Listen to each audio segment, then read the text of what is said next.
The dragon called Snap. There was once upon a time a dragon called Snap. You can guess why he had that name. It was because when he took anything into his mouth, he snapped it up and his mouth shut with a smack.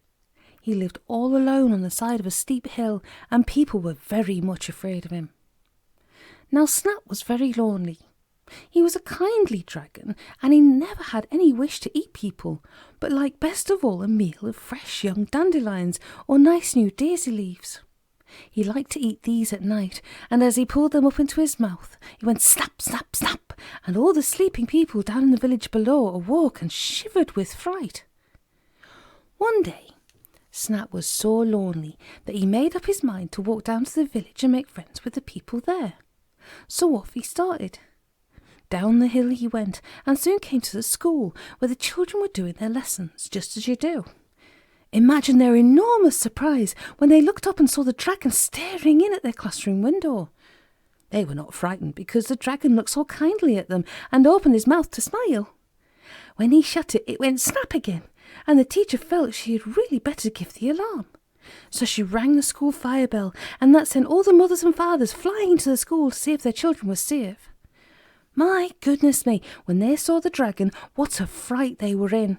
They rang bells and banged saucepan lids to frighten him, and very soon the startled creature was racing back to his hill as fast as he ever could, disappointed and sad. He sat down by his cave that night and began to cry. Wow, he went. Wow, wow, wow.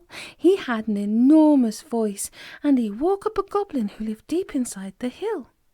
The goblin lit a candle, and most annoyed went to see what was the matter. He fell into the stream of water made by the dragon's tears, and that made him crosser than ever.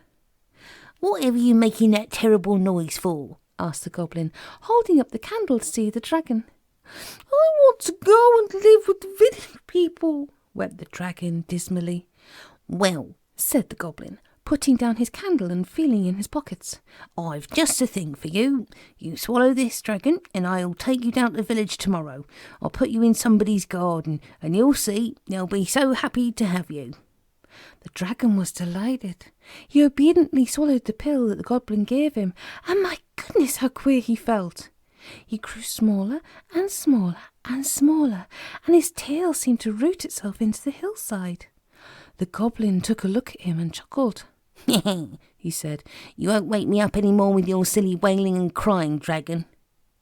In the morning, the goblin went to where the dragon had been and pulled up a small plant, all that was left of the poor dragon. He popped it into his pocket and went down to the village. He planted it in somebody's garden and left it. It grew and it grew. People found it and loved it. It was a funny little plant. It had a mouth that you could open. It snapped back shut each time. So what do you suppose people called it? Guess? Yeah, the snapdragon, of course. And although they never once guessed, how right they were.